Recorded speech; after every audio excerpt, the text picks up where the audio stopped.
2025년 7월부터 건강보험료 제도가 달라졌다는 이야기 들어보셨나요? 건강검진을 안 받았다고, 자녀가 독립했다고, 자동차를 바꿨다는 이유만으로 보험료가 몇만 원씩 오를 수 있다는 이야기 들어보셨을 겁니다. 아직 고지서를 받아보지 않으신 분들도 계시겠지만 2025년 7월부터 바뀐 제도가 이번 달부터 순차적으로 영향을 줄 수 있습니다. 지금 제대로 확인하지 않으면 매달 나도 모르게 손해를 볼 수도 있습니다. 끝까지 보시고 나도 해당되는 건 아닌지 꼭 체크해 보세요. 그리고 앞으로 보험료가 어떻게 달라지는지 직접 확인해 보신 분들은 댓글로 공유해 주세요. 다른 분들께도 큰 도움이 됩니다. 구독과 좋아요는 이런 중요한 정보를 더 많은 분들께 전하는 힘이 됩니다. 건강보험료가 바뀐다는 말, 그게 진짜인가요? 네, 사실입니다. 2025년 7월부터 보험료 계산 기준이 일부 달라졌습니다. 그리고 이 변화는 조용히 지나가지만 여러분의 생활에는 아주 크게 영향을 줄 수 있습니다. 첫 번째 변화는 국민연금에서 시작됐습니다. 이제부터는 소득이 높은 분들은 더 내고 소득이 적은 분들도 소폭 더 내게 됩니다. 국민연금의 보험료는 일정한 소득 범위 안에서만 부과됩니다. 그런데 7월부터 이 기준이 바뀌었습니다. 기존에는 월 617만 원까지가 기준이었지만 7월부터는 월 637만 원까지로 조정됐습니다. 반대로 최저 기준도 바뀌었습니다. 기존 39만 원에서 40만 원으로 올랐죠. 이 말은 637만 원 이상 버는 분은 월 9천 원 정도 보험료가 더 나가고 40만 원보다 적게 버는 분들도 약 900원이 늘어난다는 뜻입니다. 물론 금액만 보면 작게 느껴지실 수 있습니다. 하지만 이게 매달 반복되고 연도별 누적으로 쌓이면 꽤 큰 차이가 됩니다. 서울에 사는 정기환 어르신은 월 소득이 636만 원이었는데 이번 기준 조정으로 보험료가 9천 원 더 오르게 됐습니다. 본인은 퇴직 전까지 열심히 일했고 이제 연금을 아껴 쓰며 살고 있는데 이 9천 원이 생각보다 부담스럽다고 하셨습니다. 연간으로 따지면 10만 원이 넘는 금액이거든요. 또 다른 유형도 있습니다. 직장에 다니는 자녀 밑으로 피부양자로 등록되어 있었던 부모님이 자녀의 결혼이나 독립으로 인해 세대가 분리되면 피부양자 자격이 사라지면서 자동으로 지역가입자로 전환되는 사례입니다. 이 경우 보험료가 두세 배 이상 늘어나는 일이 흔합니다. 전북 익산에 사는 67세 윤만호 어르신은 아들이 결혼하며 분가한 뒤 피부양자 자격을 잃었습니다. 이전까지는 보험료 없이 지내셨지만 지역가입자로 전환되며 매달 17만 원 가까운 고지서를 받고 놀라셨다고 합니다. 공단에서는 소득이나 재산이 없어도 지역가입자로 분류되면 기본 부과 기준에 따라 보험료가 나간다고 설명했습니다. 반대로 대구에 사는 64세 이복래 어르신은 국민연금 하한선에 해당되셨는데 이번 조정으로 매달 900원이 오르게 됐습니다. 기존 하한선은 월 39만 원 소득까지였고 2025년 7월부터는 40만 원으로 상향되었기 때문에 이복래 어르신처럼 하한선에 딱 걸린 분들은 보험료가 소폭 인상됩니다. 적은 금액이지만 나처럼 수입이 거의 없는 사람에겐 왜 이것까지 올리는지 모르겠다며 답답함을 토로하셨죠. 공단에 확인해 보니 기준소득월액 상향 조정 때문이라는 설명을 들으셨고 제도상 해마다 물가 상승률을 반영해 조정되는 구조라고 안내받으셨다고 합니다. 결국 이번 조정은 단순히 몇천 원이 아니라 앞으로 받을 연금액 대비 실질 수령액에 꾸준한 영향을 줄 수 있습니다. 특히 상하한선 근처에 계신 분들은 내가 해당되는지 꼭 공단에 확인해 보시길 권해드립니다. 예상보다 많이 나왔다면 이번에 조정된 기준이 적용된 건 아닌지 확인해 보셔야 하고요. 또 하나 중요한 건 연금은 한번 조정되면 그해 1년 동안 고정되기 때문에 기준 변경 시점에 어떤 구간에 해당되는지가 실질적인 부담 차이를 만들 수 있습니다. 지금이라도 국민연금공단에 연락해서 내 기준소득 구간이 어디에 해당되는지 이번 조정에서 어떤 영향을 받았는지 확인해 보시길 권합니다. 하지만 이건 끝이 아닙니다. 두 번째 변화는 건강보험료 계산 방식입니다. 그동안 건강보험료는 주로 사업소득과 근로소득을 기준으로 부과됐습니다. 다시 말해, 내가 직장을 다니면서 받는 월급이나 자영업 수익이 주요 기준이었던 거죠. 하지만 2025년부터는 그 기준이 훨씬 넓어졌습니다. 이자, 배당, 연금, 임대소득 같은 기타 소득까지 보험료 정산 대상에 포함되기 시작한 겁니다. 이게 왜 중요하냐면요. 퇴직 후 월급은 없지만 예금 이자가 조금이라도 들어오거나 연금이 나오고 주택임대 수익이 생긴다면 그것까지 모두 보험료에 영향을 주게 됐다는 이야기입니다. 예전엔 내가 소득이 줄어들었을 때만 건강보험공단에 정산 신청을 할 수 있었는데요. 이제는 소득이 늘었을 경우에도 신고해야 합니다. 그걸 소득정산제도 확대라고 부릅니다. 쉽게 말하면 공단은 매년 11월쯤에 국세청 자료를 받아서 실제 벌어들인 소득과 납부한 보험료를 비교하게 됩니다. 이 과정에서 적게 냈으면 추징을, 많이 냈으면 환급을 해주는 거죠. 문제는 이걸 자동으로 공지해주는 게 아니다는 겁니다. 내가 직접 공단에 신청을 해야 확인과 조정을 받을 수 있습니다. 대구에 사는 71세 고선희 어르신은 퇴직 후 별다른 수입이 없다고 생각하셨습니다. 그런데 몇 해 전 자녀와 공동명의로 가진 원룸 한 채에서 매달 40만 원 정도의 월세가 나오기 시작했죠. 처음엔 큰 돈이 아니라 생각하고 가만히 계셨는데 작년 11월 건강보험공단에서 날아온 정산 고지서를 보고 깜짝 놀라셨습니다. 24만 원을 추가로 내야 한다고요? 저는 그냥 노후에 쓰려고 자녀와 공동명의로 해뒀는데요.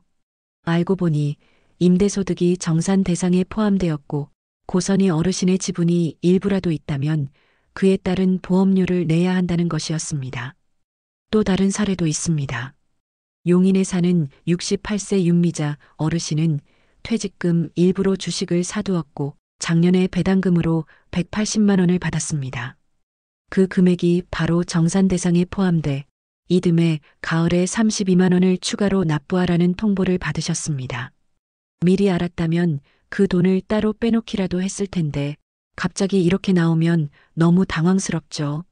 문제는 많은 어르신들이 이런 구조를 모르고 있다는 겁니다. 그래서 몇 년간 몰랐던 소득이 한꺼번에 정산돼 수십만 원씩 내는 일이 실제로 계속 벌어지고 있습니다. 반대로 이런 제도를 잘 아시는 분들은 오히려 보험료를 줄이고 계십니다. 춘천에 사는 72세 백기환 어르신은 작년에 농사를 그만두시고 소득이 확 줄자 바로 공단에 신고를 하셨습니다. 그 결과 월 보험료가 14만 6천 원에서 8만 2천 원으로 낮아졌고 매달 6만 원 넘게 절약하고 계시죠. 지금이라도 본인의 소득 항목을 확인해 보셔야 합니다. 내가 퇴직 후에도 들어오는 수익이 있다면 그것이 보험료에 영향을 줄 수 있습니다. 그리고 반대로 소득이 줄었는데도 보험료가 그대로라면 반드시 조정 신청을 하셔야 합니다. 정산 신청은 가까운 건강보험공단 지사에 직접 방문하거나 전화 상담 후 우편으로도 가능합니다. 공단 홈페이지에서도 신청서 양식을 내려받을 수 있고 건강보험 사이버민원센터를 통해 온라인으로도 접수가 가능합니다. 정산을 신청한다고 해서 반드시 더 내는 건 아닙니다. 오히려 내 상황에 맞는 금액으로 보험료를 재조정해주는 과정이기 때문에 숨기거나 두려워할 필요는 없습니다. 이 제도는 몰라서 손해보는 분들이 많습니다. 특히 금융상품에서 나오는 이자, 배당 또는 자녀에게서 받은 임대수익 배분 등은 대부분 어르신들께서 간과하고 계시거든요. 보험료가 나도 모르게 오르고 있다면 정산 대상 소득이 새로 추가됐는지 꼭 확인해 보셔야 합니다. 다시 강조드리지만 정산은 자동이 아닙니다. 신청하셔야만 반영됩니다. 조금만 신경 쓰면 연간 수십만 원을 줄일 수 있는 부분입니다. 지금 확인해 보시고 해당되신다면 늦기 전에 꼭 신청해 보시기 바랍니다. 이번에는 보험료에 영향을 주지만 많은 분들이 잘 모르고 지나치는 항목들을 조금 더 자세히 살펴보겠습니다. 첫 번째는 건강검진입니다. 국민건강보험공단에서는 2년에 한 번 국가건강검진을 무료로 제공하고 있습니다. 하지만 이걸 받지 않으면 단순히 건강을 챙기지 못하는 게 아니라 보험료가 올라갈 수 있다는 사실을 알고 계신가요? 검진을 받지 않으면 건강위험군으로 분류돼서 할인 혜택이 제외됩니다. 이건 일종의 벌칙 요금과 비슷한 구조인데요. 실제로 보험료가 3만 원에서 5만 원까지 더 나오는 경우도 있습니다. 특히 어르신 검진 항목은 최근 더 강화됐습니다. 일반 검진 외에도 골밀도 검사, 우울증 검사, 시형 간염 검사 등 연령에 따라 추가 혜택이 붙는 항목들이 있죠. 받지 않으면 손해입니다. 울산에 사는 68세 백희정 어르신은 평소 병원에 갈 일도 없어서 건강엔 자신 있었는데 어느 날 보험료가 확 올라가 깜짝 놀랐다고 하셨어요. 알고 보니 검진을 4년 넘게 받지 않아 자동으로 건강위험군으로 분류됐고 보험료가 매달 3만 8천 원이나 더 나오고 있었습니다. 검진을 받고 나서 그 다음 달부터 보험료가 낮아졌고 연간으로 환산하면 45만 원 넘는 금액을 절약하셨습니다. 두 번째는 해외 체류자 건강보험료 면제 조건입니다. 기존에는 1개월 이상 해외에 체류하면 건강보험료 면제가 가능했습니다. 하지만 2025년 7월부터는 기준이 훨씬 엄격해졌습니다. 3개월 연속 체류해야만 면제가 가능합니다. 부산에 사는 70세 민경진 어르신은 딸이 사는 캐나다에 6주 정도 다녀오셨는데요. 예전 기준이라면 보험료 면제 대상이었겠지만 제도 변경 후에는 해당되지 않아 그대로 보험료가 부과됐습니다. 민 어르신은 한국에 없는데도 왜 보험료를 내야 하냐고 항의하셨지만 공단에서는 3개월 연속 체류 기준이 충족되지 않기 때문이라는 답변만 받으셨다고 합니다. 해외에 머무르는 기간이 3개월 미만이라면 면제를 받을 수 없고 출국 전에 반드시 사전 신고를 해야 혜택을 받을 수 있습니다. 출국 후 신고는 소급 적용이 안 되기 때문에 반드시 출국 전에 신청하셔야 합니다. 세 번째는 자동차와 부동산입니다. 자동차는 배기량이 1600cc를 초과하면 보험료 산정 시 불이익이 따릅니다. 차량 한 대를 가지고 있더라도 경차는 보험료에 영향을 주지 않지만 중형 이상 차량은 소득으로 간주돼 가산 요인이 됩니다. 인천에 사는 69세 노태임 어르신은 자녀 명의로 되어 있던 2000cc 중형차를 자신의 명의로 변경 등록한 이후 보험료가 월 6만 원 넘게 올라서 놀라셨습니다. 차는 주 1회 마트 갈 때만 타는데도 왜 이렇게 많이 나오냐고 하셨죠. 공단 측은 등록 기준으로 보험료가 계산되며 실제 운전 여부는 반영되지 않는다고 답했습니다. 또한 부동산도 문제입니다. 집값이 오르면 설령 팔지 않고 그대로 살고 있어도 건강보험료는 함께 오릅니다. 이는 재산세 과세 표준이 오르면서 연동되기 때문입니다. 서울 외곽에 사는 74세 조진택 어르신은 오랜 시간 살던 아파트가 최근 재건축 기대감으로 시세가 올라가자 보험료가 매달 4만 원 이상 더 부과되기 시작했습니다. 조 어르신은 실제로 집에서 수익을 낸 것도 아니고 이사갈 계획도 없는데 왜 보험료가 오르냐며 분통을 터뜨리셨지만 공단에서는 시가가 과표 기준에 반영되기 때문이라는 설명을 들으셨습니다. 이처럼 건강검진, 해외 체류, 자동차 배기량, 부동산 시세 등은 내가 무언가를 적극적으로 하지 않았어도 보험료를 올리는 요인이 될 수 있습니다. 모르는 사이 보험료가 오르고 있었다면 지금부터라도 이 항목들을 꼭 점검해 보시기 바랍니다. 보험료가 올라가는 이유를 살펴봤다면 이제는 실제로 줄일 수 있는 방법들을 하나하나 자세히 살펴보겠습니다. 건강검진 꼭 받기. 건강검진을 받지 않으면 건강위험군으로 분류되어 보험료 할인 혜택이 사라집니다. 공단에서는 2년에 한 번 무료로 검진을 제공하고 있으며 만 66세 이상 어르신은 골밀도 우울증 시형 간염 등 추가 검진 항목도 받을 수 있습니다. 검진받은 병원에서는 결과가 자동 전산 반영되니 따로 제출할 필요도 없습니다. 미수검 상태가 지속되면 매달 3만 원에서 5만 원까지 보험료가 추가되니 가장 먼저 점검해야 할 항목입니다. 소득이 줄었을 땐 정산 신청하기. 퇴직, 폐업, 농사 중단 등으로 소득이 줄었는데도 예전 수준으로 보험료가 부과되고 있다면 공단에 소득감소 정산 신청을 해야 보험료를 조정받을 수 있습니다. 연소득이 일정 수준 이하로 떨어졌다면 피부양자 전환도 검토 가능합니다. 서류는 퇴직 확인서나 폐업 사실 증명 등 소득 변동을 증명할 수 있는 자료를 준비하시면 됩니다. 자동차 명의 조정 고려하기. 자동차 배기량이 1600cc를 초과하면 보험료 가산 대상입니다. 특히 자녀가 사용 중인 차량이 부모님 명의로 되어 있다면 실제 사용자를 기준으로 명의를 조정하는 것이 유리할 수 있습니다. 단 명의 이전 시 취득세나 등록 비용이 발생할 수 있어 세무사와 상담 후 결정하는 것이 좋습니다. 세대 제합과 신청하기. 자녀와 다시 한 집에 살게 되셨다면 세대 합가를 통해 직장가입자 피부양자 자격을 회복할 수 있습니다. 이 경우 보험료가 아예 0원이 되는 분들도 많습니다. 단 자녀의 소득이 연 3,400만 원 이하여야 하고 부모와 실제로 함께 거주해야 하는 등의 조건을 충족해야 합니다. 신청을 위해서는 가족관계 증명서와 주민등록등본 같은 기본 서류가 필요합니다. 해외 체류 전 면제 조건 확인하기.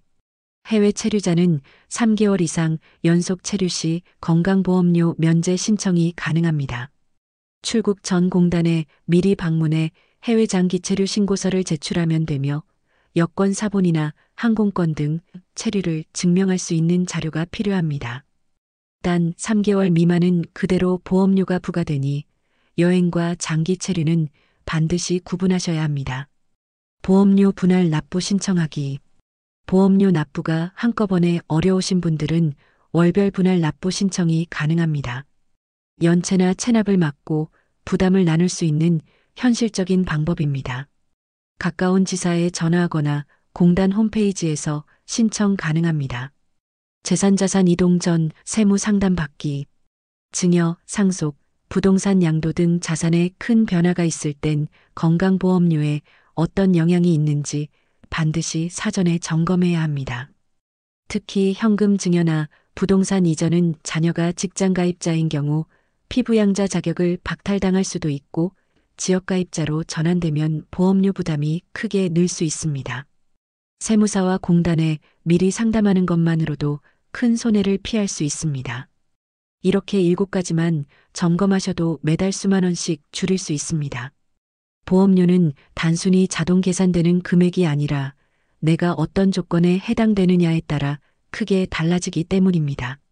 지금 확인해 보시고 해당되는 항목이 있다면 꼭 실천해 보시기 바랍니다.